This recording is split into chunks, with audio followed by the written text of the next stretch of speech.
தவக்காலத்தை முன்னிட்டு நமது பக்தி முயற்சியின் ஒரு பாகமாக தினம் ஒரு திருப்பாடல். திருப்பாடல்கள் 66. நன்றி புகழ்ப்பா. அனைத்துலகோரே, கடவுளை போற்றி ஆர்ப்பரியுங்கள்.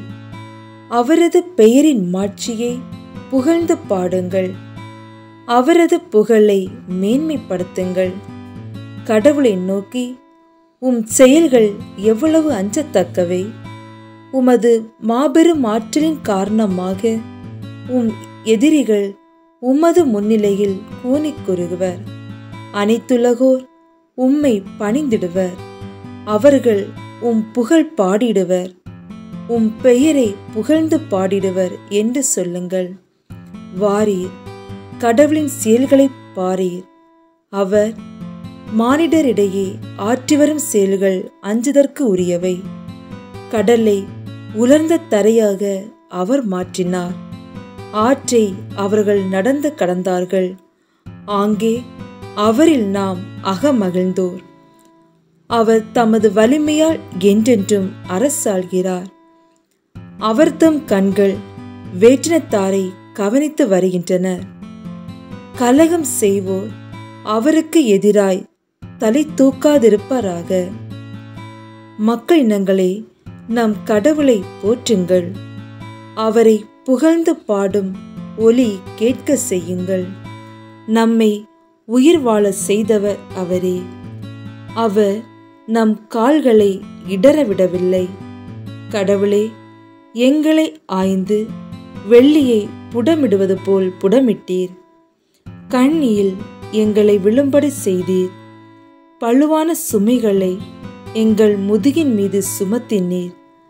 மனிதரை எங்கள் தலைகள் மீது நடந்து போக செய்தீர். நெருப்பிலும் தண்ணீரிலும் அகப்பட்டிருந்தோம். ஆயினும் நீர் எங்களை பாதுகாப்பான இடத்துக்கு கொண்டு வந்து சேர்த்தீர்.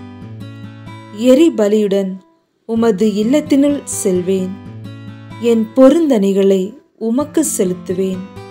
அவற்றை என் துன்ப வேளையில் என் நா உரைத்தது, என் வாய் உறுதி செய்தது.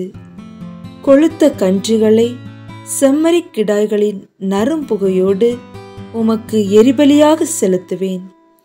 காளைகளையும் வெள்ளாட்டு கிடாய்களையும் உமக்கு பலியிடுவேன். கடவுளுக்கு அஞ்சி நடப்போரே, அனைவரும் வாரீர், கேளீர். அவர் எனக்கு செய்ததனை எடுத்துரைப்பேன். அவரிடம் மன்றாட என் வாய் திறந்தது. அவரை ஏத்தி புகழ என் நா எழுந்தது. என் உள்ளத்தில் தீய எண்ணங்களை வளர்த்திருந்தேனாகில் என் தலைவர் எனக்கு செவிசாய்த்திருக்க மாட்டார். ஆனால் உண்மையில் கடவுள் எனக்கு செவி கொடுத்தார். என் விண்ணப்ப குரலை உற்று கேட்டார். என் மன்றாட்டை புறக்கணியாத கடவுள் போற்றி. தம் பேரன்பை என்னிடமிருந்து நீக்காத இறைவன் போற்றி.